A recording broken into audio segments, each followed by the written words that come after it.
So that leads to the next question, which is part of this, that you hear talk about from some people, some corners, about a tipping point when a certain percentage of the population may achieve a higher level of consciousness and thinking capabilities, and when that occurs, a more profound transformational shift will occur. And I think Barbara Marx Hubbard with the birth event she's doing is pushing towards that, and other people too. So would you say that you subscribe to this idea yourself of this tipping point in a movement? Yes, definitely. I see it at least in the cultural creatives, because I know Don Beck is always very mindful. He does the spiral dynamics, that people are on a different level of the spiral. But I think with the people that do have the access to certain information, that the tipping point is definitely occurring on the planet. I see that. I see it accelerating. And I think you just see people are beginning to act in more conscious ways, and I think in ways that are inherent in all of us, the sense of greater understanding, wanting to understand more, not just staying within their own, community or their own box, but really moving beyond that, and wanting more balance, wanting a more simplified life. So I think the tipping point is bringing us back to, as we were saying before, our true nature. And so it's actually not, it's interesting, because on some levels it's evolution, but it's going back to a time when it was, I think people were much more happy. Because when I lived in Africa in the Peace Corps, that's when I found true happiness and inner peace, because people were simple. They just, they cared about each other. They made sure everybody had what they needed. There wasn't TV or shopping or, internet, phones to distract us.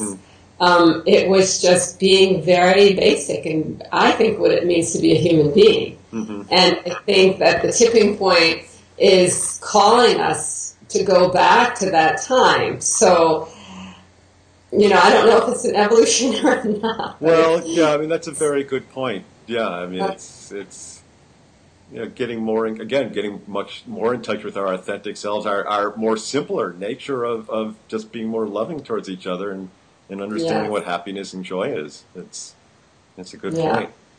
I know Deepak did a study. He invited us to be part of this. He did a PBS special. It was called The Art of Happiness, and we were in the audience, and he was saying that people in countries like Cuba were the most happiest. And he said even the dogs were happy. He said you see a real difference, because it's just simple living. And we're sort of missing out on that because we have so many distractions in our lives. And I think that's one of the reasons why I moved to Italy, because New York City, I felt like I couldn't be my authentic self. Even though it was where I was born and raised, I really had to step away from it and almost recreate what I had in Africa in order to move forward.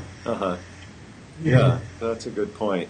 Yeah, if the country of Bhutan with their what they call the gross national happiness is really it has a lot to teach the rest of the world about government policies that are integrated with happiness.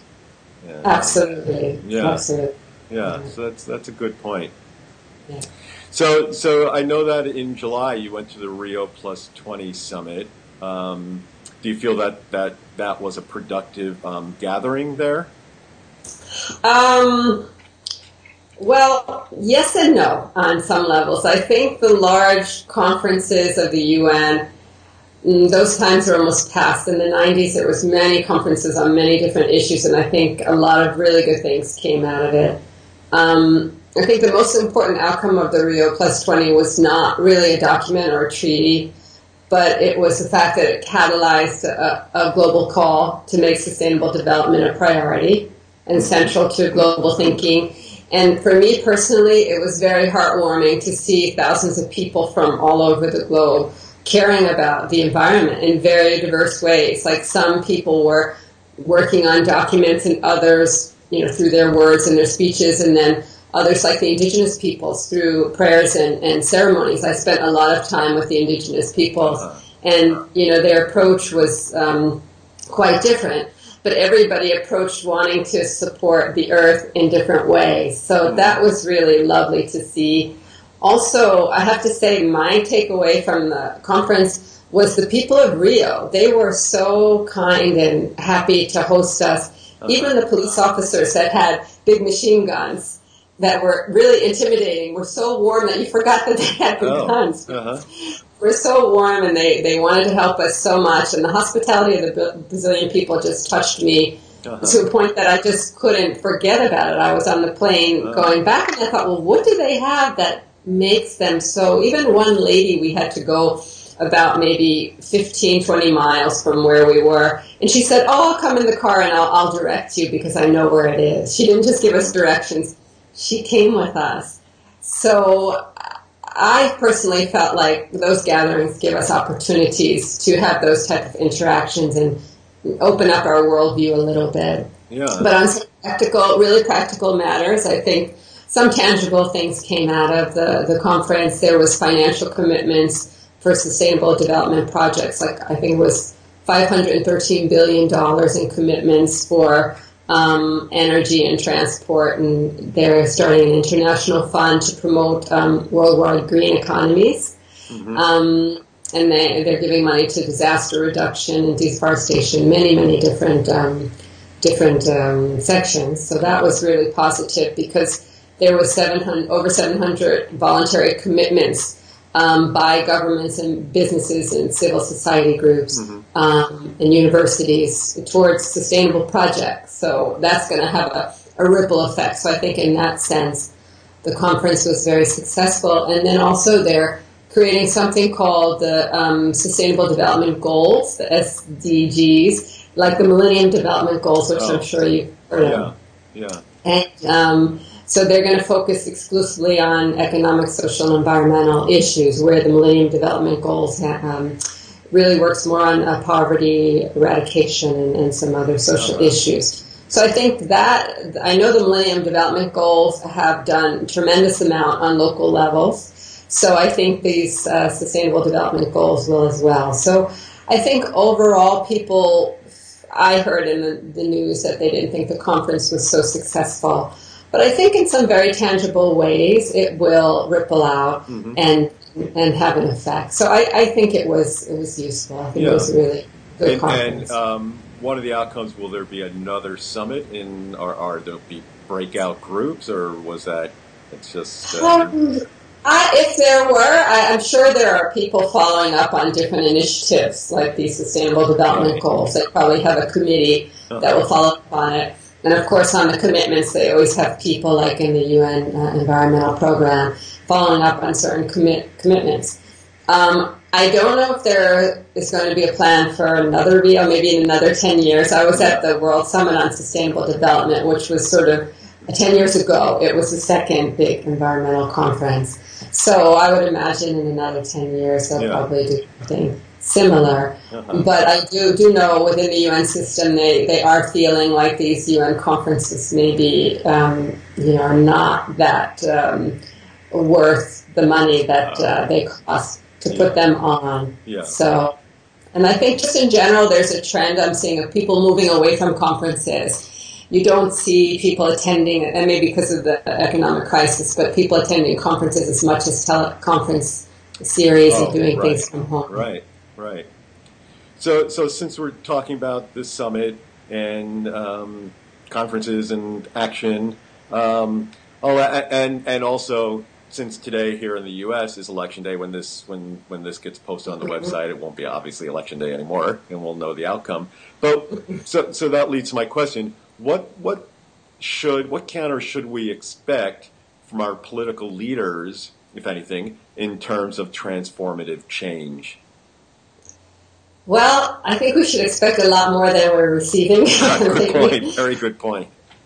Because the country is divided. I think the way the political system is set up, it's us versus them, this party, against this party, this person against this person. And instead of a real commitment to work together towards common goals. And it's just startling to me that we have not moved beyond this very old system that we have, and especially this campaign. And I saw very little of it because being in Italy, but what I saw, I was really surprised at the level, that the debate was at. And I think if the system is set up like this, it's just set up for competition. And also because of, there's no tight finance reform, campaign finance reform, the candidates really are being bought almost by the highest bidder, like the pharmaceutical companies, the oil industry, whoever it is, is helping them. They are almost, they feel, not that they are, but obligated to, support the people that are supporting them. And I think this makes it very hard for them to act on their deepest values. Because we know, I can feel the type of person President Obama is, and we know that over the years he really had to compromise. And I used to work for a politician, a woman politician, I won't say who, but she told me that she had to compromise in ways. She started off as a social worker that were really painful to her. But if you're a politician, it's almost like the system is built where you have to play the game. And I think it needs radical reform so that people can really act on their deepest values, because that's what we expect. Like, we expect them to be who they say they're going to be, and they want to be, but they just can't because of the way the system's set up. So I really hope that we will see some transformative change. I hope if President Obama wins again, that he can really live more his true self, because he, second term, and he could maybe implement some more programs and initiatives that are really close to his heart. And, let's see. Yeah. And at the same time, it's up to individuals and collectives, organizations, to stand up for what they believe is right and let it be known so that politicians hear and realize that, this is who they need to listen to. So we don't want to put all our expectation on the politicians to do something. It has to go hand in hand. Yeah, with all your work with NGOs and the organizations you're involved in, and doing this kind of work, So that kind of brings me to a question which you kind of just touched on and maybe answered.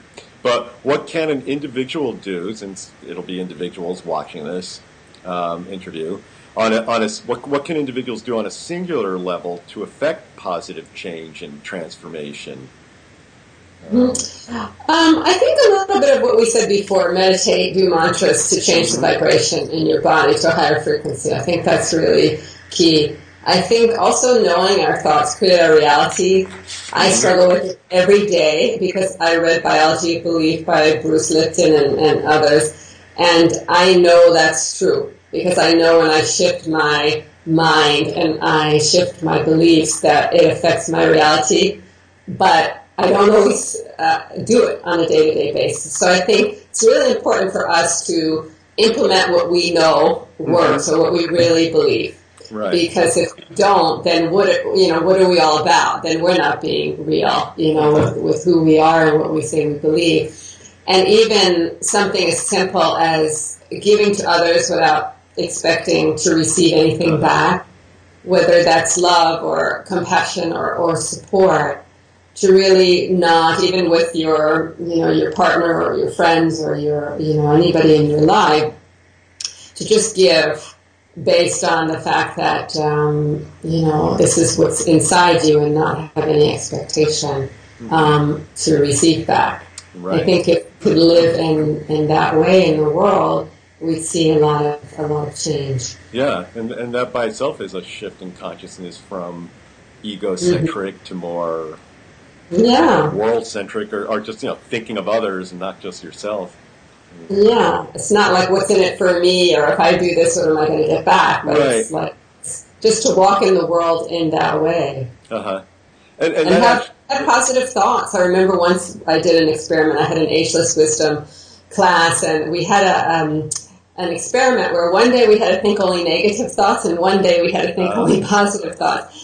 So I got up and I thought, okay, this is going to be hard. I have to think of negative, and I did. And as soon as I got up, I opened the refrigerator, my pickle jar slammed to the ground, and then I cleaned it up, and I walked outside, and I had to think negative again, and I tripped on my steps, and things kept happening. I thought, okay, this stuff is really real. Yeah. And then the next day I did it with the positive thoughts, and it was amazing. People were smiling, and it was like everything was bright, all the colors were so vibrant, and it really worked. So it's just doing little experiments like that. I think people just have to test it for themselves. And just take a day where they're going to just, think negative, or a couple hours, if day's too long, and then, just positive and really see. And I think once you see the results, then you're more apt to apply that in your daily life. Yeah, well said. So it mentioned the two organizations you're involved in, the Source of Synergy, and you answered the earlier question about that. Then the other organization you're involved in is the Evolutionary Leaders organization. So I'm wondering what is the organization and what its mission is, and then who are some of the people involved in the organization. Okay, well, the Evolutionary Leaders is something that Deepak Chopra and I started a number of years ago. And it was basically, the idea was to bring leaders together, leaders that are authors, activists, social change makers, so they can inspire, support, and serve conscious evolution. And we've been meeting every year. Actually, we started in New York at the Chopra Center doing global leaders, and then we said, let's work more with the people like the Greg Braden and the Barbara Marx Hubbard and the Jean Houston and the Michael Beckwiths and Jack Canfield, and we have many people in our group, and invite them to come together to a meeting and see how we could work together, because we know, like we said before, synergy. If we work together in a group, we can have a greater impact. So to really leverage our collective potential. And so one of the first things we did was we made a call to conscious evolution, and it's on our website. It's on evolutionaryleaders.net, and people can still sign on and say they support the goals of the call to conscious evolution and its goals in different ways. And so we had 40,000 people that signed up right away on that collective call. So we know that there's people out there that are really in alignment with this vision. And we do other things. We come together and retreat on an annual basis. This year, our retreat's going to be focused on humanity at a tipping point, global challenges, and evolutionary solutions to global challenges. So especially with climate change, we're really concerned about that. And Jack Canfield proposed that we work sort of like an evolutionary FEMA, because a few years ago when there was the Gulf, the problem in the Gulf, we did a Gulf call with Debbie Ford, and we raised quite a bit of money for the families in the Gulf. And now we're discussing what to do with Hurricane Sandy. So we tried to respond to what's happening, and we did a big event at UCLA called the Call to Conscious Evolution, and it was very beautiful gathering where everybody participated, all 50 evolutionary leaders. So there was really that sense of unity and oneness and coming together. So yeah, we do various projects, and we have a newsletter that anybody can sign up for. They can just go on our website and sign up for that, and there's different interviews and projects with the leaders, what they're doing. And we're really trying to help this movement and consciousness. We say everybody that's doing something is an evolutionary leader, so we try to bring everybody together in this common goal. Yeah, so it sounds like it's a very active organization then, and you would say that. I mean, it sounds outstanding, the work you're doing. Yeah, activist leaders are able to participate because they're all very busy. Yeah. And but it's amazing because you really have the sense that people want to cooperate together. They really do. So it's actually quite a beautiful thing because people want to be in community, and this is a community that's ongoing. Right, and people of a like mind and a big vision of what what it is that we're looking for, what needs to be done, and how to move things along. Yeah, or absolutely. Move the process along. Absolutely. We're hoping to do some webinars on the humanity at a tipping point. We might do a collective book. So there's different projects we're working on. Right. And as you said, people can go to evolutionaryleaders.net. Yes. Right. Yeah, I know there was that toolkit people can download also, the Evolutionary Leaders toolkit. Yes, thank you. The toolkit, they can sign on to the Call to Conscious Evolution. They can sign up for our newsletter. So there's ways that they can participate. Right. And we have a Facebook page as well. Yeah. Evolutionary Leaders Facebook page. Yeah.